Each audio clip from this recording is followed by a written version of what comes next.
Gather around, friends, new and old, and welcome to the Powwow Podcast. I am your host, Philip. And I am your co-host, Nick. Welcome, Nick. Now, I know most people immediately are going to say, wait, Nick, where's David? Where's David?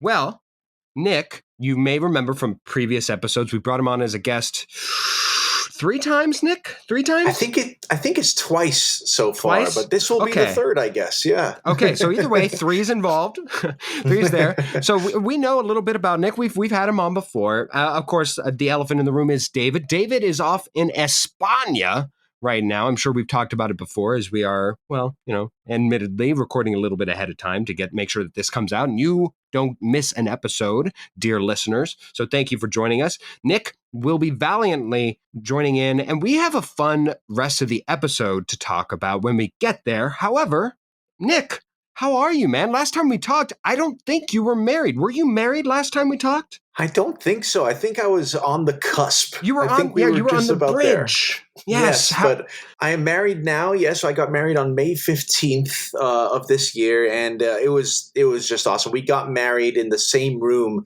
that we met for the first time, so it was really special. Now, you've told this story on social media, and you don't have to go through all the entire details, but I got to tell you, as a backup plan, because your original plan was to get married in a very specific place. Where were you planning on getting married originally? So our original venue was going to be the Stanley Hotel in Colorado, and that place seemed really cool to us, only because. And what is the significance of that place? Yeah, only because it was the hotel that Stephen King stayed in that inspired him to write The Shining. So it was the basis for the Overlook Hotel. It was just a really cool first thought for us to go there because Julia is my wife. Julia and I both really love horror movies and movies in general, but especially horror. Julia turned me onto horror movies, and even though Stephen King wasn't too happy with the movie version of The Shining, Julia and I both loved the movie, both loved the book, and we seemed like that was the obvious choice for us. So that fell through for many reasons that I'm sure if you want to go through that rabbit hole, Nick will tell you and go through. And it's, we're not petty men, Nick. We are not petty people. We don't hold grudges. No. I won't go into too much detail because I signed a paper that said I wouldn't. An NDA. Yes. But let's just say that it lived up to The Shining name. So it became a horror. So the fact that the room where you guys first met was a second choice had to be amongst the best backup plans out there. So congratulations. I saw the video. Speaking of social yet again, saw the video. Beautiful video of your guys' wedding. It's amazing what we can do, that it can all be captured on film now, and how it can happen, especially being in movies. I'm sure you guys really loved and enjoyed the honestly the cinematic feel that your wedding video had. Congratulations to you, good sir. I'm sure your entire world is rocked now. It's completely different now that you're married. I kid on that, but the wedding itself was incredibly beautiful. Congratulations. Oh, it was incredible, and thank you so much. And I couldn't be happier. So it's all good. And thank you, by the way, for thinking of me to be your co-host today. I know I'm no David. David is amazing. I've had the pleasure of being a guest when he was co-hosting. So I'm Diet David, as it were. But I'm glad to be here. You know what? You are Diet Dr. Pepper. Because that is the best diet soda. It tastes pretty close to the same thing. You ask anybody, you have to like Dr. Pepper first in order to do so. But of course, tastes good. It's like the best diet one. If we can't have the real deal, a good Nicholas Davies is a fine substitute. And I honestly, you said that you were in love. You're the happiest you've been. Let's talk about something else that brings you lots of joy and happiness. Movies. Yes, absolutely.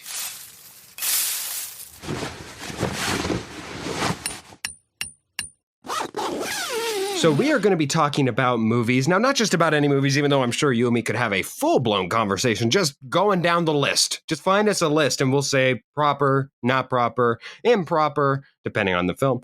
But what we decided to do, how to make it unique in our own on this episode, let's talk about movies, Nick, where we decide the genres of movies. We will pick out 3 specific genres. And within that genre of picking movies that we would most want to be in, live in, exist in, and then which ones we would not wish to live in, be in, exist in, but only as secondary characters. So we're not going to be, if we're, maybe I'm ruining something on your list here, and I apologize if I am. But let's say it's Back to the Future. You don't get to be Marty McFly. You don't get to be Doc Brown. You just get to be an average Joe Schmo neighbor living down the street, either in the 80s or current times, pseudo current times, whenever the film came out. If you're living in Dances with Wolves territory, you're just being a person, a settler, or a native to the land. That's all you get to be. You do not get to be Kevin Costner. If you get to be an Avatar, you don't get to be, well, I guess you get to be one of the blue people, but you do not get to be the main guy who gets to exist and get to live both worlds of being both a human and the blue guy. Makes sense to you. It makes sense to me, Nick. Yes, absolutely. I'm very excited for this topic. Absolutely, me very too. Excited. Okay, so let's start out with the first genre. Speaking of your love for The Shining and everything else, let's go with the horror. Where is a horror film that you would love to be a secondary character in? What's a universe that you would love to be a secondary character in? Well, you see, this one is difficult because we chose horror, and then I found it to be the only one in these lists of genres that I just kind of picked the best of a bad situation.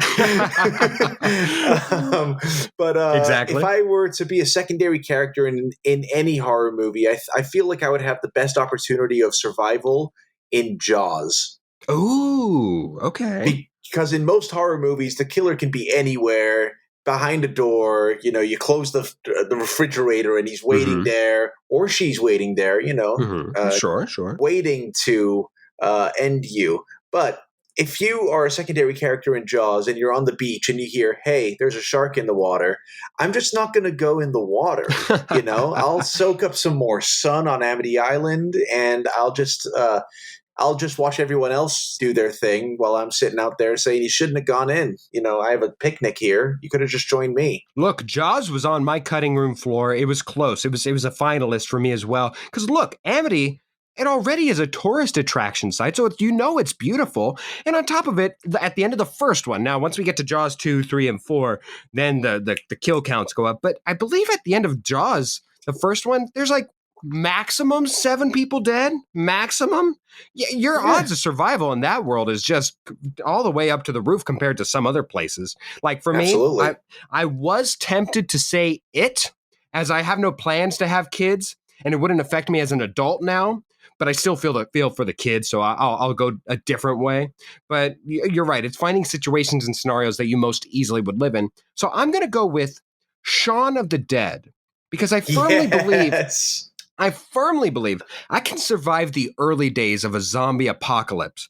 It's the later on stages where I wouldn't be able to scavenge for things, where I would need to farm, create my own power source, etc., that I would struggle with. But those first couple days, with me able to survive until, and spoiler alert here, until the government and powers that be can rein in the zombies, and then we can even keep some as friends or pets. Sign me up, because every other horror outside of zombies, I'm competing against supernatural abilities and people, and perhaps I'll die unfairly. Like I'll just answer the door expecting a pizza person, and then I just get stabbed in the chest, and then there's no rhyme or reason. I didn't do anything wrong. I just happened to be in the wrong place at the wrong time. Whereas I just have to outsmart a zombie horde who just have numbers on their side. I'm going to go with Shaun of the Dead. It's a funny environment. It's in England, worst places to live in. And like I said, no matter where I go in this genre, Shaun of the Dead, a good selection, you think, Nick? I think that is a really good selection. Actually, funny you say that was on my cutting room floor as well. But I mean, by the look of me, I know you all can't see me out there because this is on audio, but just by the look of me, I am definitely the first person to die in any zombie related movie. So that's why I forewent that decision. Mine that I would least like to, and trust me, in horror, this was the easiest category to say I would not, because there's practically any movie you can find a reason not to, outside of maybe, like I said, Shaun of the Dead. Even then, it's really not that hard. I'm gonna go with A Nightmare on Elm Street as my not want to, because I do very much enjoy my sleep. To know that either I'm not allowed to go to sleep, or I perhaps survived the first encounter of sleeping and then finding out, oh, I can't go to sleep. And then on top of that, possibly just dying and hallucinating from at max 2 days of sleep. Like, it's that long draw out of even the 2 days that you can stay up not going to sleep whatsoever. Those are torturous in both just existence and dread. It's a horrible existence. I would not want to go and live in that world whatsoever. I would definitely be dead within the first couple of days. Not like that's any feat, really. So, Nightmare on Elm Street. Nick, where did you go?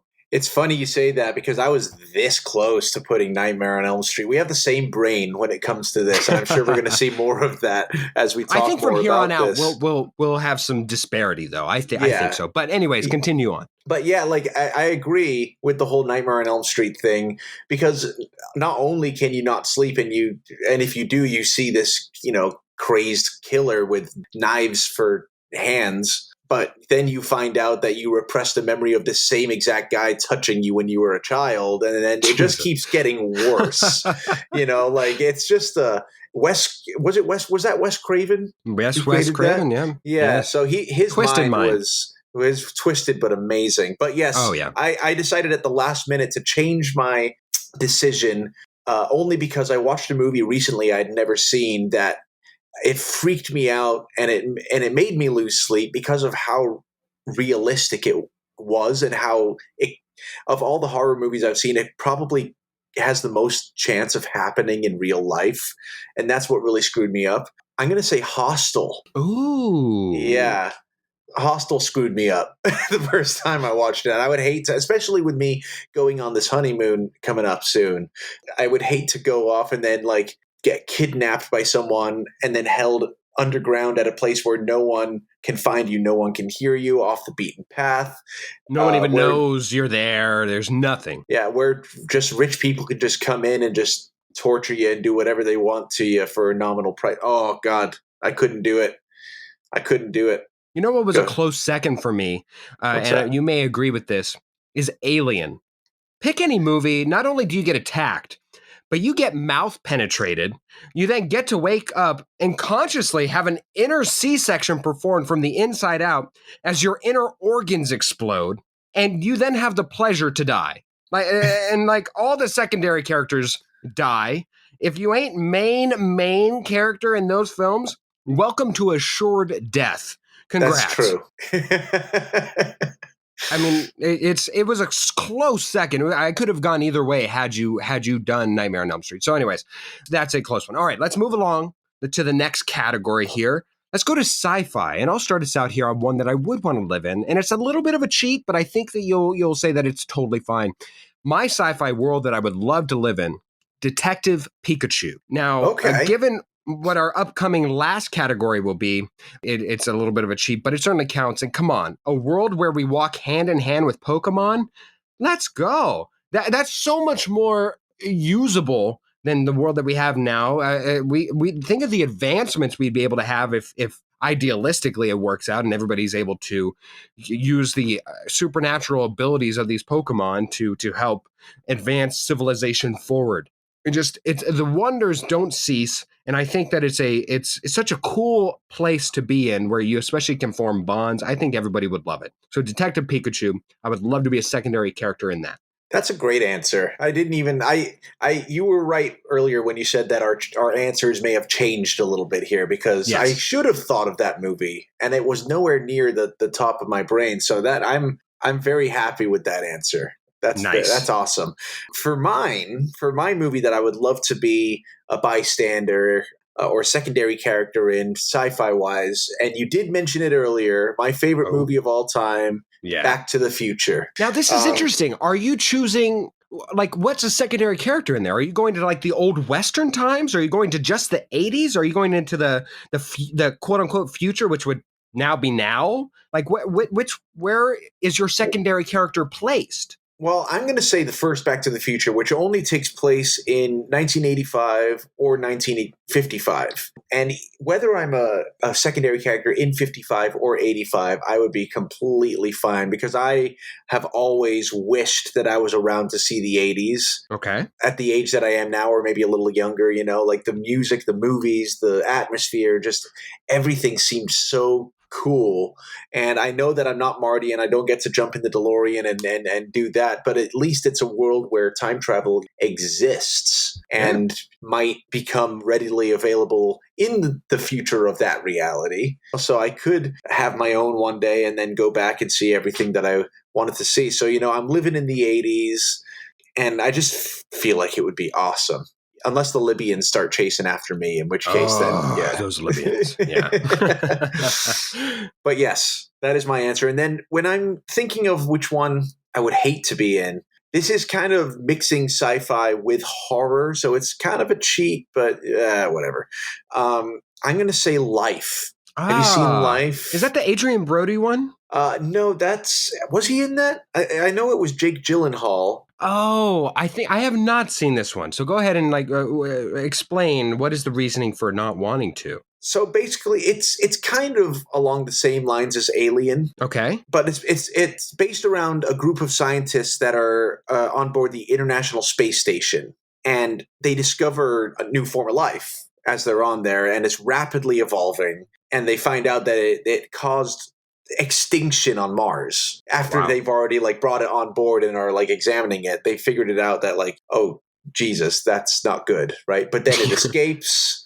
And it's just going, you never know where it is on the International Space Station. And one by one, people just get picked off by this thing. Oh. But yeah, it's Jake Gyllenhaal, Ryan Reynolds, Rebecca Ferguson. So good cast in there. But it's a great movie to watch, but probably not to live it. Because even if you're a secondary character, it all takes place on this space station. So you're there and you just have to hope that. And there's no escape. No, there is not. Yeah. For my least want to live in a world in a secondary area for sci-fi, I'm going to go Edge of Tomorrow with Tom Cruise. Now, if you have not seen this, the premise is Groundhog's Day meets War of the Worlds, right? Where there is a reoccurring day, but unfortunately for anybody who lives in this world, the day in question is like Judgment Day. It's like the day that civilization ceases to exist, and for all intents and purposes,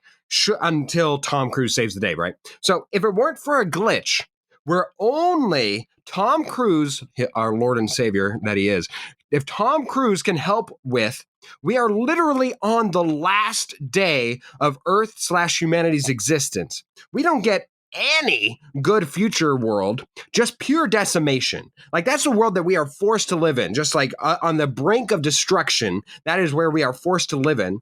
And no world, just battlefield. That's exclusively. So if you're in this movie, in this galaxy, you are just placed on the battlefield, doomed to die. And there's no time to enjoy being in the quasi future.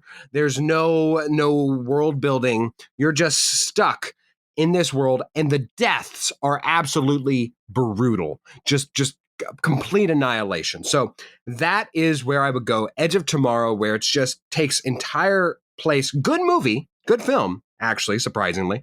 Good film, but a horrific place to exist in entirely. That's where I would go.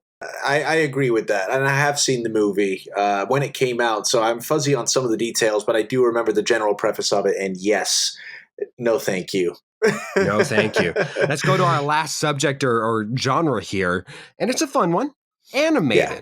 Let's go to animated.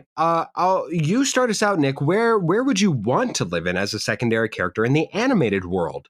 This one was a tough one for me because I love animated movies. I love them, and I had 6 or 7 movies that I was choosing between. Oh wow! And I'm still kind of so I'm just gonna pick one of this crazy list that I have.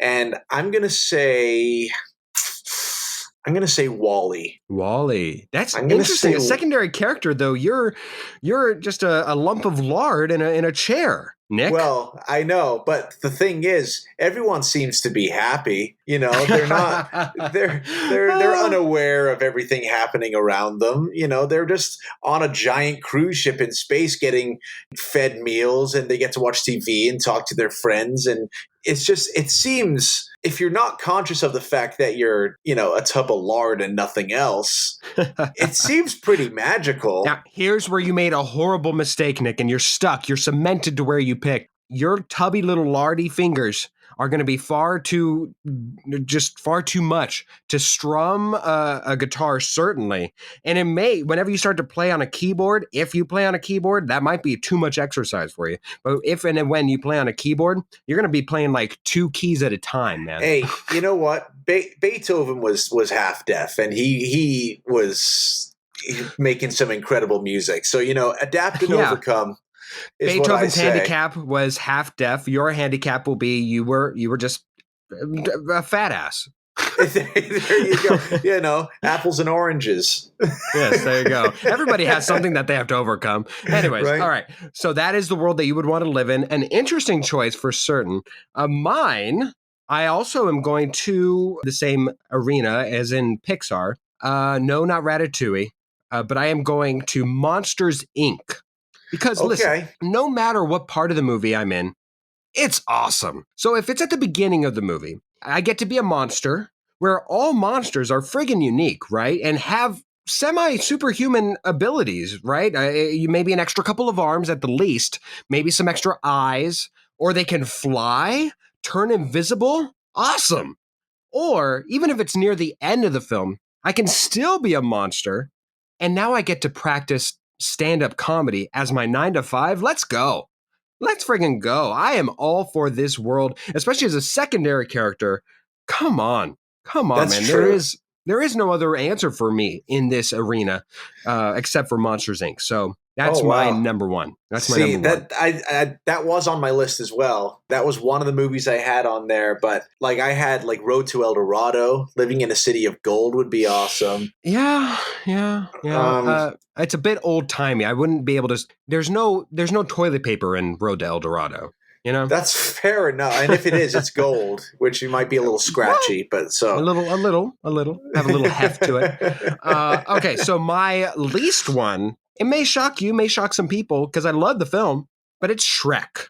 I would not want to be in a secondary character in the world of Shrek, and here's why: either I'm a horrible bigot who hates fairy tale creatures, a tortured Dulakian, I don't know if that's the proper terminology, but I'm going to go with it, Dulakian, or I'm a fairy tale creature, and there's far too many undesirable fairy tale creatures for me to commit to that for it to be a safe bet. Listen, I could be a dwarf named Dopey, Sneezy, Sleepy, Grouchy, or I guess the best one, Doc, who to my knowledge isn't even a doctor.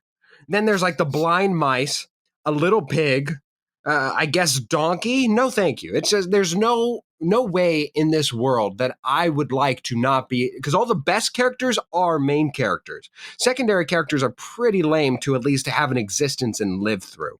So I'm going to go with Shrek as being my least desirable animated world that I would want to live in. You. I will admit that when you said Shrek, I was taken aback and I felt very offended. But then you said your piece, and I was like, you know what?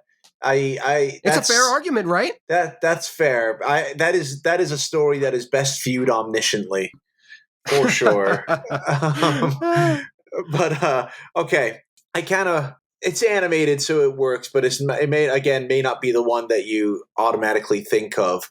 But when you think of, unless you're a human in this, and I don't know if I don't know if we get to choose what kind of second character.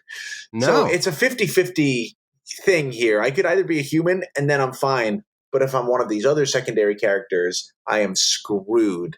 And so I'm going to go with Sausage Party. I would, if I'm a human, then I'm just eating vegetables. That's whatever. I'd rather be eating cheese or a good steak. But if all that I have to do is be a human and eat vegetables, that's fine. But if I'm one of the vegetables in the movie, if I'm like a potato who gets skinned alive, Yeah, I'm not going to be a part of that if I can help it. It's a short life. It doesn't have a lot of high expectancies. It's a lot of cold temperatures. It Listen, is. it's not an existence that is a fine existence. And yeah, human. The best you get is a human, which is a life that you're already living right now. So what good does that do you at all? Yeah, absolutely. So I'm sticking with those, but I loved that whole thing. That was Yeah. fun to come up with. That was fun. Yeah, absolutely. Thank you so much for doing this. Let's see if anybody has any better suggestions on there. I doubt it. I mean, we went through a pretty good list. I'd put my list of animated again on Shrek. There's a lot of worse places that I could possibly think of, but at least for a secondary character, don't think there is one. So we'll let that be. Let's go on to the rest of the episode and see if we can top this. Sounds good. This episode of Powwow Podcast is sponsored by Sides. Meet Sides, SIDES, an app that helps you take the law into your own hands. Turn ordinary agreements into binding contracts in seconds. Then, if a dispute arises, Sides will step in to resolve it for you. Wait, Phil, that was supposed to be my line. What did we agree to in the contract? I don't know. I guess we can use Sides to settle this dispute, because each dispute costs a small one-time fee. And if you win, which I will, it's all awarded back to you. Sign up now and get 16% off for a limited time only.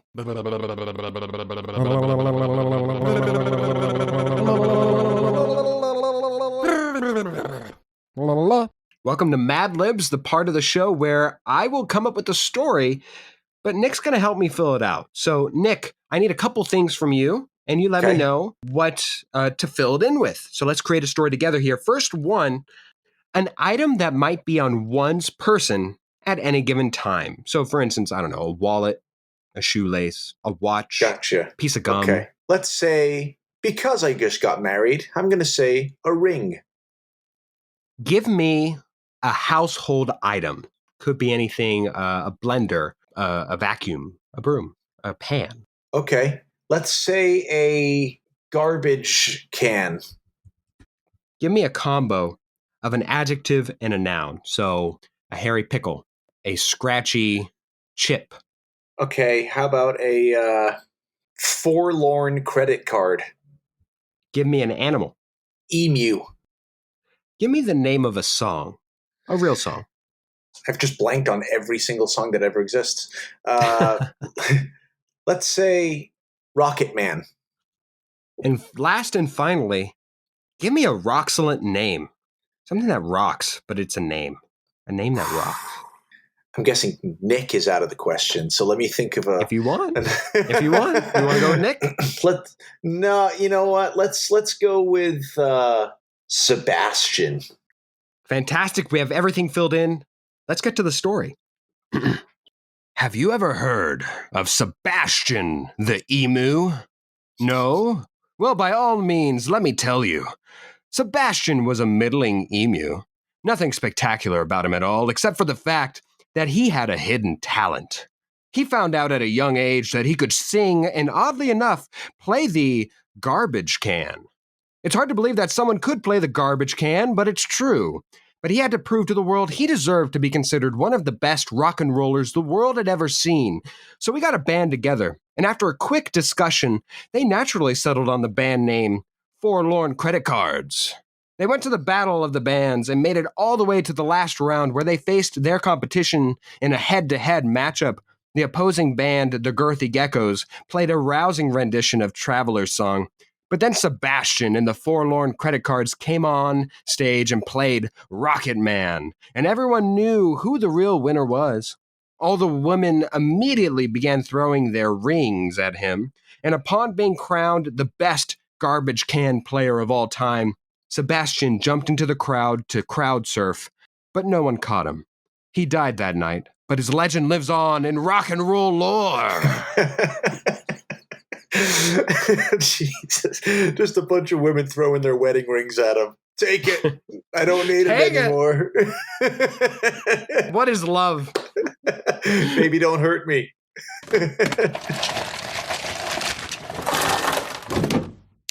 Once more, where we go a little bit more off the beaten path, off the beaten topic, but something that connects to it a little bit more that we just want to give a little one more to. So the one that we decided to discuss today is an underrated movie. And what genre it is underrated in exactly? I'll start us off here, Nick, and let's see, because I think that you're going to love this one. I think that Okay. you are absolutely going to agree with this one. When talking about the genre of classic Disney films, there's no movie that is more underrated than The Hunchback of Notre Dame. It's my. It is it's an exquisite film that does not get near the enough recognition that it deserves. The music is exceptional. Exceptional. That is a soundtrack that I could put head to head against any of Disney's finest. It stands the test of time. It is great. There's really not any bad moments that where you look back on it now and you're like, that didn't age very well. Sleeping Beauty being kissed awake by a man doesn't really look that well. There's nothing really there at Hunchback, really. I mean, maybe Mel Gibson being in it, but that's about it. So I love that film. It's exquisite. The music, again, just is a star in that film. I love that film. Do you agree with my selection?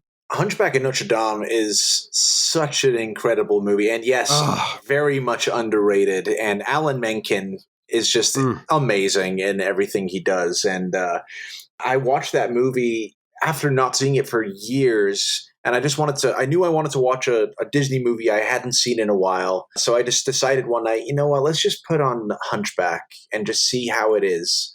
But because it was underrated, I wasn't expecting Aladdin or, Beauty and the Beast or anything like that. But then I watched it and it immediately became my favorite animated Disney movie of all time. It blows you away. It's so good. And like you said, nothing didn't age well, except for maybe the priest wanting to sexually molest Esmeralda and then burn her when she denied his advances. But other than that. And to be fair, it's true to the times. It's exactly. It's probably how it happened anyway. So, what is your underrated genre, or excuse me, movie within a genre of your choosing? I'm gonna say that this both exists within sci-fi and thriller. Okay.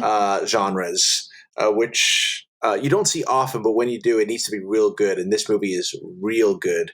But again, didn't get the recognition I think it deserves. It's a movie called Frequency.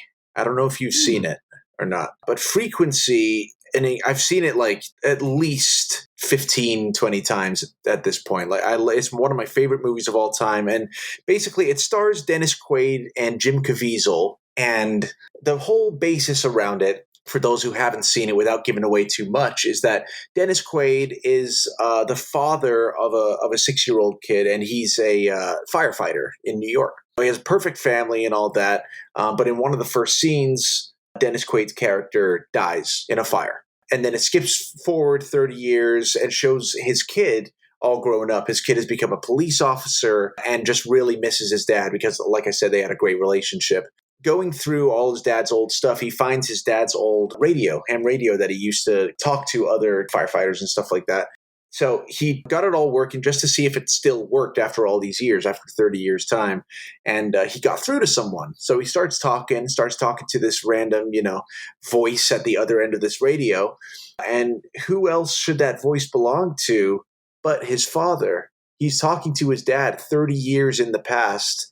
And his son finds himself in the very rare opportunity and unusual opportunity of trying to talk his dad into not going into the fire that eventually killed him at the beginning of the movie. Wow. It's incredible. And there's twists and turns, and I'm not going to say any more because it would ruin everything, but just watch it. Trust me on this one. It is amazing. Frequency. I think it came out in early 2000s, maybe 2004. So good. Yeah, that sounds like Dennis Quaid. Yeah. That's his heyday.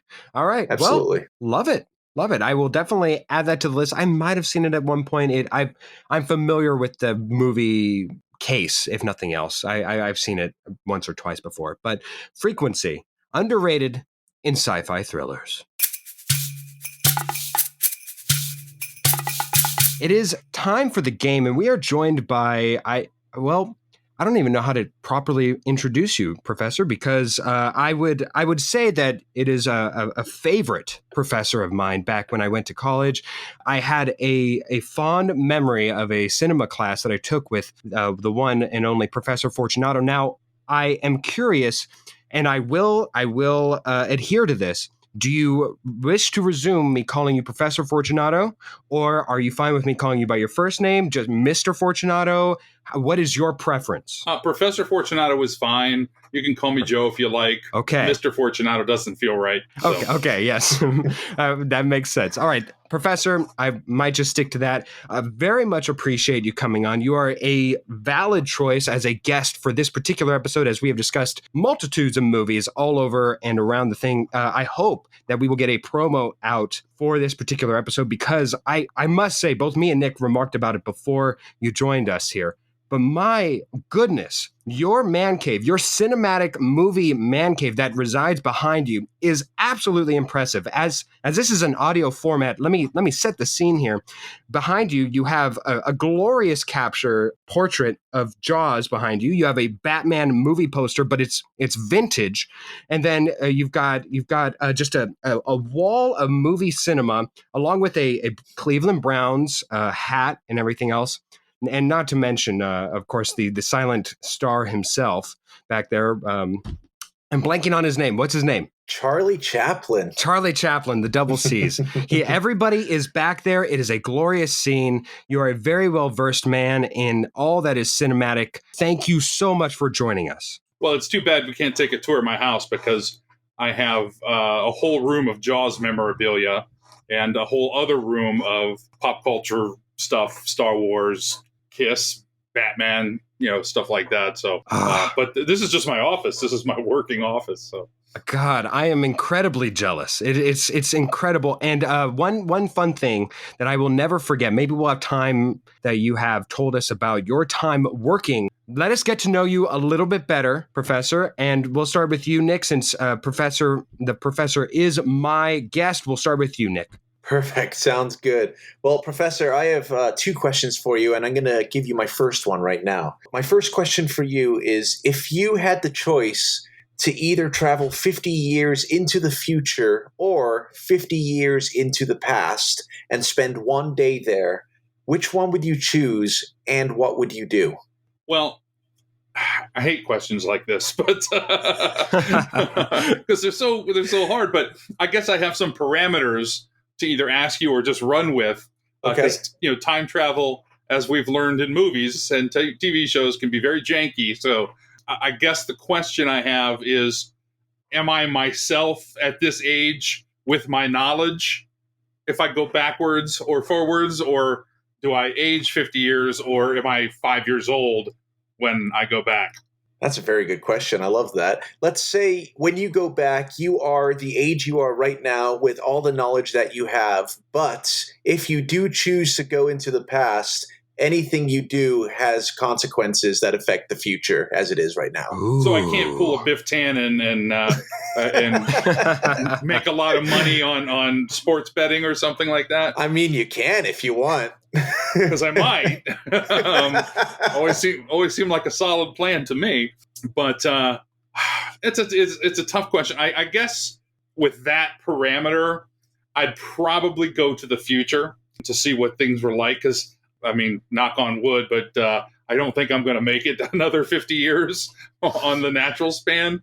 So to be able to see where the world is at that point in time, even just for a day, because it could really suck, and I might not want to live in it. But to see where technology has gone would be really interesting. On the flip side of that, if I were going to, obviously there's again, pulling a Biff Tannen, that's always a nice move to go backwards in time. And in one day at 5 years old, because that's how old I would be if I went back 50 years, I'm not sure I would be able to significantly alter my future. I mean, it would be like, hey, 5-year-old, let me tell you some life lessons that you're not going to grasp at all at this point. So that said, however, I've often, this is probably a longer way to answer your question than you anticipated, but I've always said my favorite year, or the best year to live, is 4 years old. And everyone's kind of surprised by that, but at least for me anyway. I mean, obviously people have different lives and whatnot, but I had a relatively nice suburban upbringing. my parents eventually divorced, but they were married at the time. So, I mean, my point being is at 4 years old, I was well fed, had a roof over my head, and happy. And at 4 years old, you're old enough to kind of know what's going on around you, but you're still young enough to believe in space travel and Santa Claus and, all the kind of cool things in life that you kind of grow out of. So to have that childlike wonder at 4 years old is pretty special. And it, that kind of continues into 5 as well. So I guess I'm cheating a little bit by answering the question both ways, sort of depending on how we define the rules of time travel. Hey, you know what? There may be rules of time travel, but there are no rules of this podcast. So that was a great answer. I think that was perfect. All encompassing. I loved it, actually. All right, my turn. To tie. Well, let me follow up one real quick. Please. A show that I'm watching currently that is one of my favorite shows, out right now, is on Apple TV Plus called For All Mankind. I don't know if you're familiar with it or not. It doesn't get as much buzz as I would like to see it getting. I think it might have gotten nominated for 1 Emmy in a specialty category or something, but it's not up there with the Better Call Sauls and all the other kind of stuff. Anyway, long story short, for those who aren't familiar, it's an alternate history of the space race if Russia had gotten to the moon first. Ooh, so it starts, there's 3 seasons, and it starts in the 60s, and everything's kind of pretty much the same, except the Russians get to the moon 1 month before we did. And then the next season jumps into the 80s, and the timeline starts dividing a little bit, and things that there's some things that happened in the 80s, but then that ripple effect, that butterfly effect, like John Lennon lived, for example, he was shot, but he lived, and things like that. And then, different people were president, and Reagan was president 4 years earlier. And then the next year jumps into the 90s, and that's the season we're currently in. So my point is, there would be it fascinates me. It's not time travel, but it fascinates me about these alternate timelines and how they might work out. So, there's something about seeing what would have happened if I go back and meet my 5-year-old self, how things would have rippled. That sounds awesome. Absolutely. That's right up my alley. Yeah, the shifting doors of how one decision affects everything else. It's a fascinating concept, one that I explore as well. My question here, it won't have nearly as many rules, but besides teaching me and enjoying a rousing presentation me and my friends did for a report on the film Fight Club, Professor, what would you consider the most rewarding moment, time, or event of your teaching career? I don't know that I can pinpoint it down to one. I did enjoy, I know the classes you're talking about, and I did enjoy the weekly presentations that students would give. That was always a lot of fun. I teach all online now, so I don't really have that luxury anymore. Right. So I do miss that interaction. It's not maybe one moment, but it's something that occurs every once in a while, and it's really special to me. Whenever I hear someone tell me that they changed their major because of me.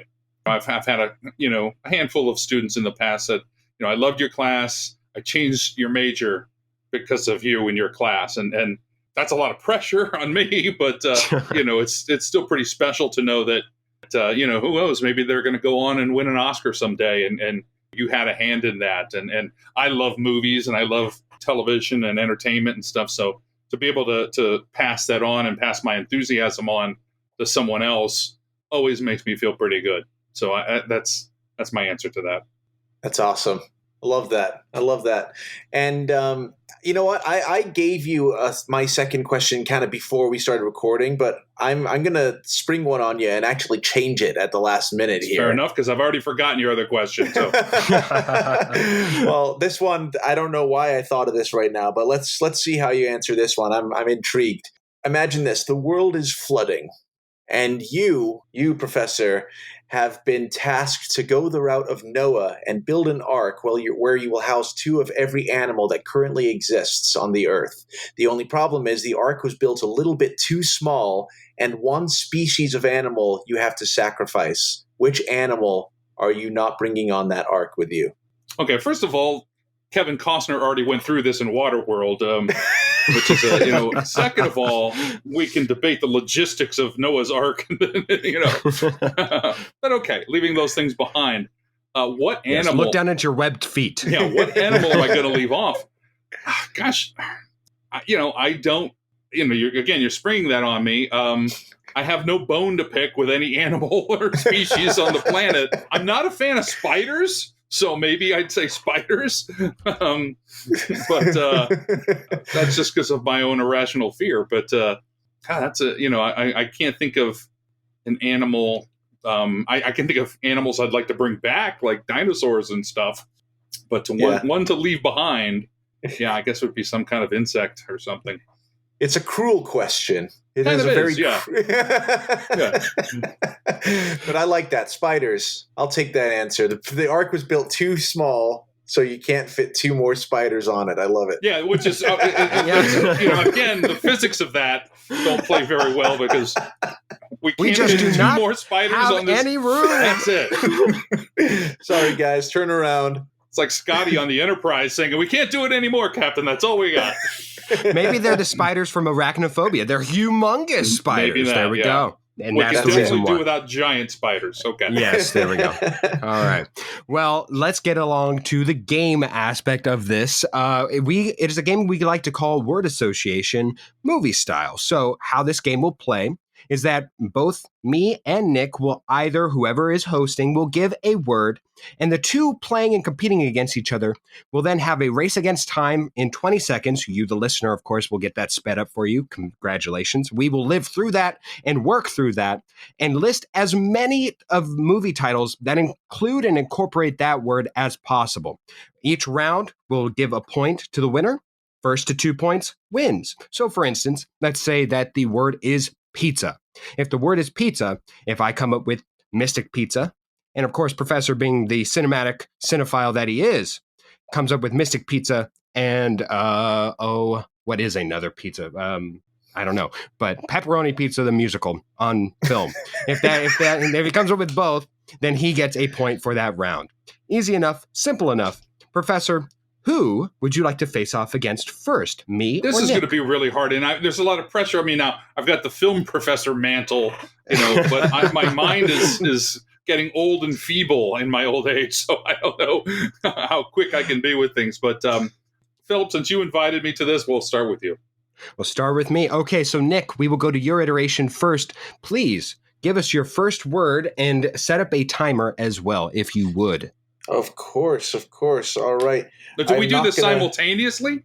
Simultaneously. Talk over each other? Okay. No, we're not talking. We are writing it down with our pen and paper. Okay. Yeah, so you'll both have 20 seconds to write down as many movies that incorporate this word as possible.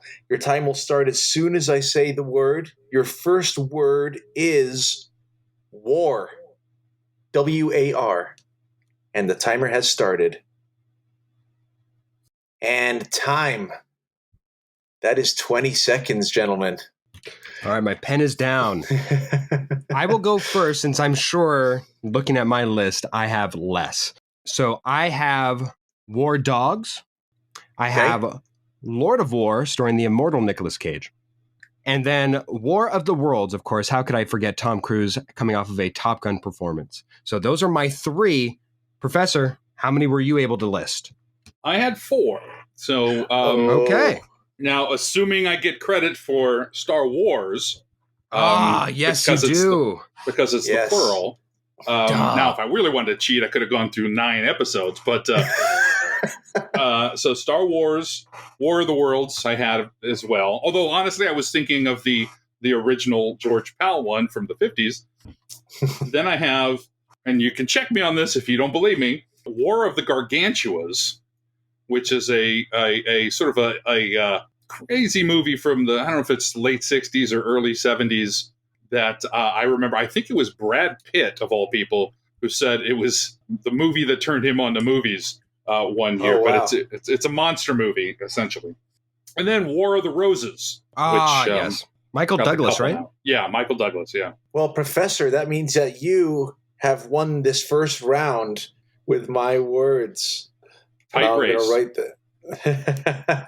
And I was trying to think of some as well while you guys were going down, and I thought of Avengers Infinity War. Oh, my gosh, yes. Of course. And there was another one as well, but I completely forgot. But we'll move on. I'm an imbecile for neglecting Star Wars. I take that personally. Gosh. All right, I'm going to give you your second word now. Now, Professor, if you win this round, that means that you have won this entire round with these movies. But if you lose, then we'll need to do a tiebreaker between you and Philip. With that being said, your second word is men. Men. Men. And time. How did we do, gentlemen? I will let the professor go first. I brain froze on that one. I got to be honest. I'm going to be embarrassed by this one. I only had two, and one probably doesn't count because it's a TV show. I had Men of Honor and Mad Men, and then I froze. So, well, we're feeling generous today. At least I am. So, what do you think, Philip? Should we? Now, of course, I'm favored here, but I would say no, it does not count. Here's another reason why. I froze with my brain even more so than you, Professor. I have one. So I'm hoping for that tie, but I only have one. Matchstick Men. That's the only one I could think of. I was even hoping for Kingsman or something, but I was like, no, I can't contort yeah, I mean, that I was thinking, as we were doing that, I'm like, there's a million out there that nothing is coming to me. For men. My God. I say we don't include it because it's not a movie. Okay. All right. Then you know what? That is a tie, which means that we're going to be going to the third word. But in preparation for this, for men, I actually looked up and there's a few in there that are such great movies. Like A Few Good Men? When you just said A Few Men. Yeah. Yes. X-Men. Oh, duh. There is Men Who Stare at Goats. There are quite a few out there with that word, but that's okay. That was a tough one for me without looking in preparation for me to think of any as well. But right now, we're going to move on to the last word. Okay. And your last word is love. Love. Love. And time. Huh. It's a tough game, huh? Since the professor is leading, I will give him the floor first once more. Yeah, again, I think I'm going to be embarrassed by this. I had two. Love Actually was the first one that I came up with, and Love and War. Wow. Okay, perfect. 2 points for Professor. Okay, Philip, now if you can beat two, then you have won this round, but that would mean that we were at 1-1. That is true. So we both thought of the same movie, I'm sure, at the first millisecond and then froze for a while. But Love Actually was the first one. It continued the sentence for me. The second one that I thought of was Eat, Pray, Love. Good one. And I would say number 3 is non-existent because I didn't come up with one. So we tie for the third game, meaning that with his solidified point in the first round, the professor takes home the W. Congratulations. Professor. Thank you. Yeah, good match. Good, man. I know. Yeah, the people would be booing us on the tennis courts, but for you won. The winner still wins, even though we both froze just incomparably. What were some love titles that we missed here, Nick? There was Crazy Stupid Love. Oh, yeah. Yeah, Love and Other Drugs. Okay. And there was another one with love in it that I'm forgetting right now. But there's a few. There's actually, when I was looking it up, there were fewer movies with that word in it than I had imagined. I thought there would be a lot more big movies, at least, with that word in it. But I was thinking some television shows. I was thinking Love American Style, Love Sydney, which is obscure.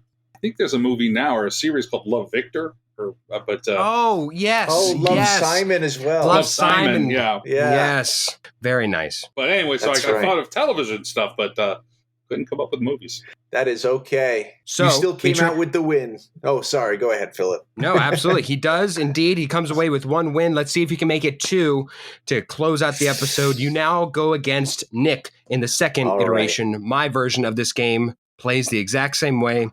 Your time will start upon the completion of my word given to you, gentlemen. Here we go. First word is jump. 5, 4, 3, 2, 1. Pencils down. Nick, you lead us off with your list first, please. I only had 2. I only had 2 on my list. Okay. What were they? And because the professor was so kind as to not include the Star Wars sequels, I didn't include the sequel of the first one that I thought of, which was 21 Jump Street. Yes, that is a gimme. Yes. And my second one that I jotted down was White Men Can't Jump. Both prominent Jump films. So he has two. Professor, did he match you? Did he go under you, or did he do just enough to depending beat on how you? generous we are, because Okay. I had two as well. One of mine was 21 Jump Street, Okay. and I also declined to go 22 Jump Street. But I also had Jumpin' Jack Flash, the Whoopi Goldberg film. I don't know if we include Jumpin'. No, I'm feeling like that's completely usable, Nick. I mean, do you have any concern about that? That feels completely within the lines. Well, I'm not going to be as not generous as you were, Philip, and I'm going to say, yeah, that's completely fine. Yes. All right. Movies that you guys may have missed with Jump.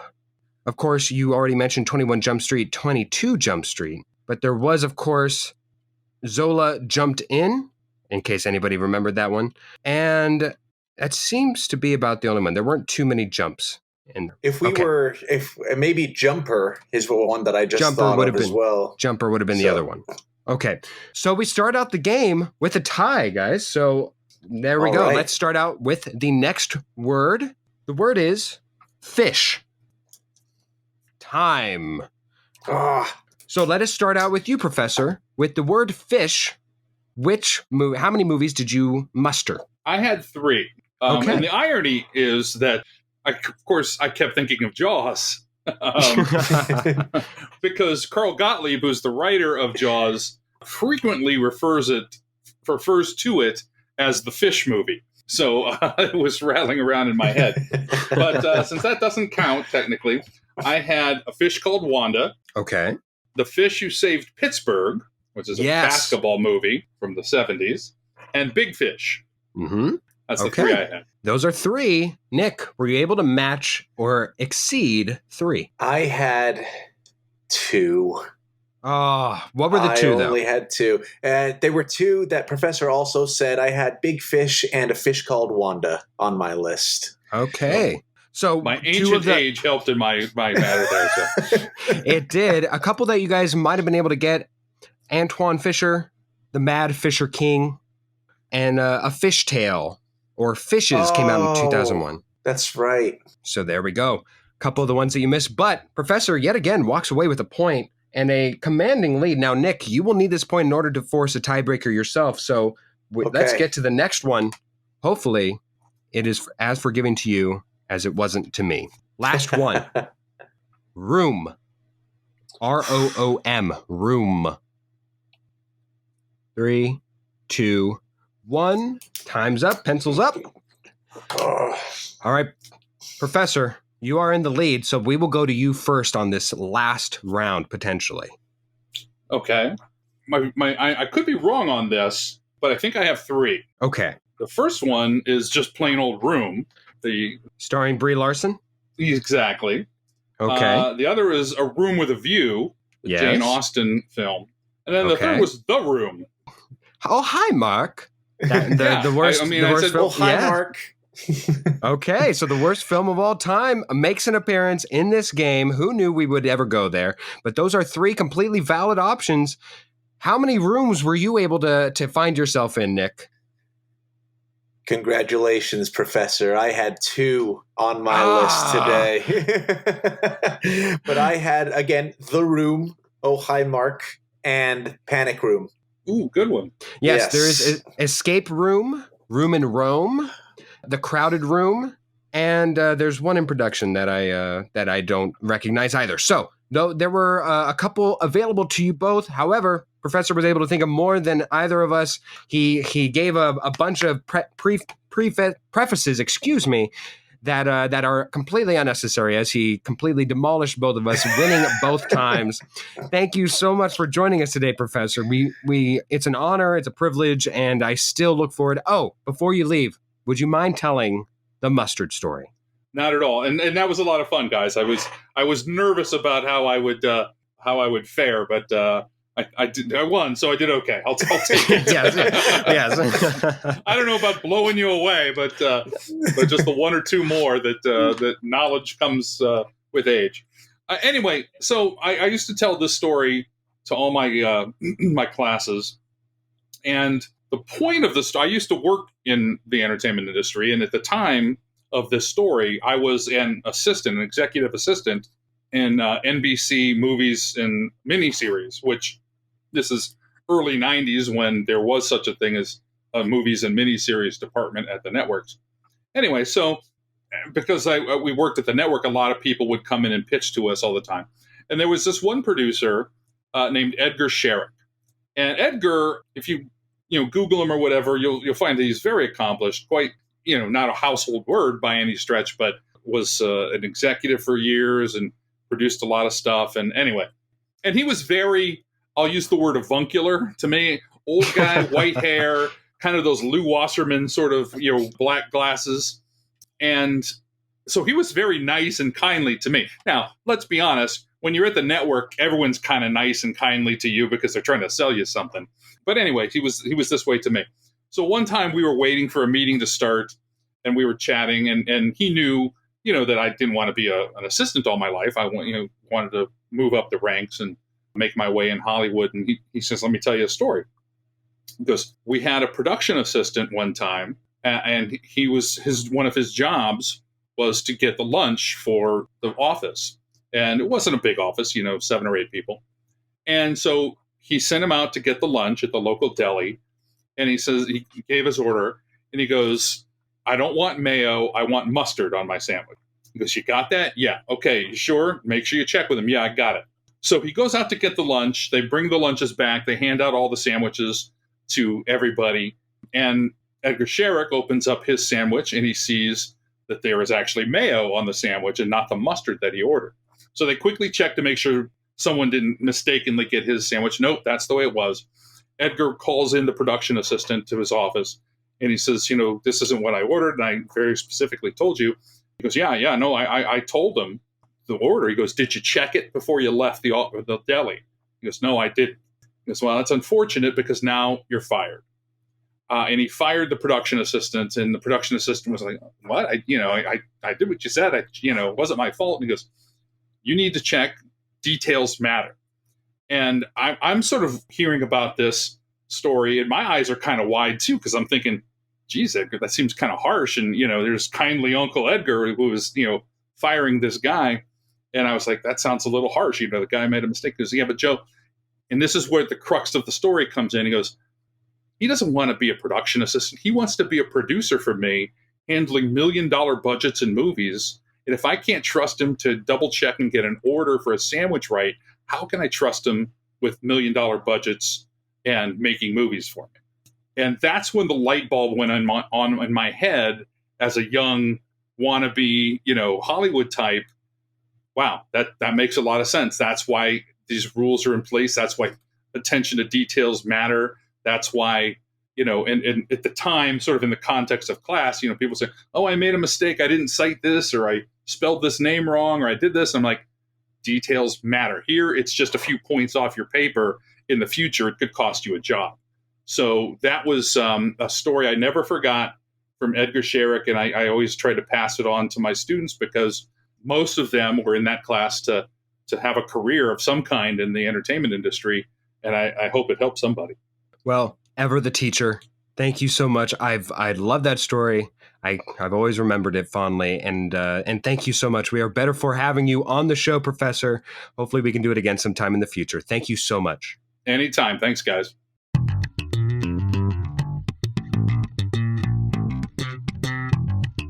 Ooh, yeah.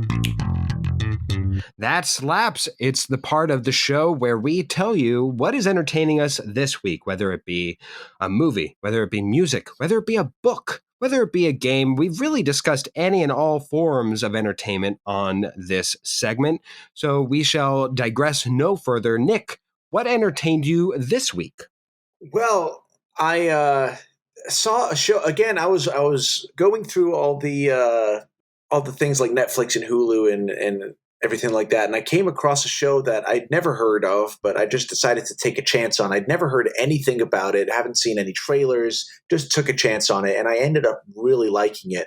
There's 2 seasons. I've only seen the first one so far, but it's called American Vandal. American Vandal. Ooh. American Vandal. And it's basically a spoof, a satire of a true crime documentary. Like, those documentaries that you watch that are all about like mass murderers or like a noir or something. And it has interviews of people who lived it or were there taking place in it. But this one is based around a group of students, mainly 2 students in high school, who are covering a school prank. It's not like a murder or anything, but they're covering a school prank and trying to figure out who was responsible for doing it. And this specific prank is phallic in nature. Someone went out into the staff parking lot of their high school and spray painted male genitalia on 7 of the faculty cars, and there's one student in the whole school who is known for doing pranks like this in the past. So the faculty automatically say it was him and expel him and stuff like that without sufficient proof. So the 2 students go out to prove this kid innocent and find out who really did it. So it's a good whodunit. And it's also really good. It's filmed really well and written really well, and it really does look like a true crime documentary. So American Vandal, I believe it's on Netflix. Ooh. It is really, really good. At least the first season. I haven't seen the second one, but first season I definitely recommend. So yeah, I believe it's on Netflix. I don't know when it came out, but it's really, really good. And I definitely suggest that you watch it. I definitely recommend it. That slaps. Awesome. I will definitely have to check it out at some point. My That Slaps this week is a song. It's I'm not entirely sure that I'm going to be saying the artist's name right. Imogene Heap. Okay. It is the song that is sampled from Jason Derulo's "What You Say," but it's a very good song. I stumbled upon it this week. I think it's one of those songs where I'm probably late to the party as opposed to everybody else not having heard this. It's more so just me never having heard this. But it's called "Hide and Seek," once again by Imogene Heap. Good song. It's very, very nice in tone and very somber. But I love it, and it's called it's called "Hide and Seek" by Imogene Heap. That slaps. Well, thank you so much for joining us, Nick. We really appreciate you filling in, man. It's been a fun episode. It really, truly has. I hope that everybody else had as much fun listening to it as we had making it.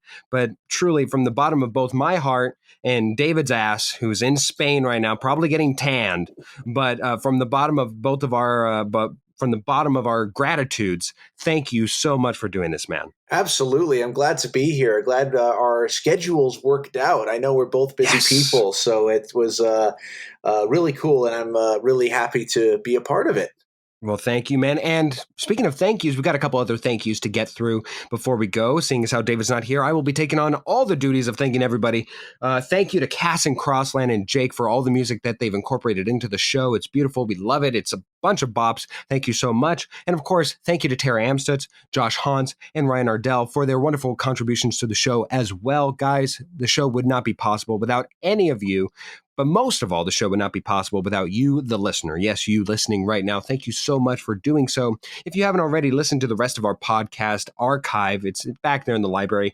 Bunch of good episodes. Bunch of stuff that has really stayed fresh. We don't really have any dated episodes. So if you have the time, go back and listen to any and all of them. Of course, Nick's on a couple of those back there too, so make sure you find out those little nuggets, see where he came from. We have a couple fun questions that we asked him during those times that I'm sure haunt him to this day. Of course, you can listen to all those podcasts anywhere you find your favorite podcasts, whether that be on Apple Podcasts, Spotify Podcasts, even Google Podcasts, except for Pandora, because screw you, Pandora.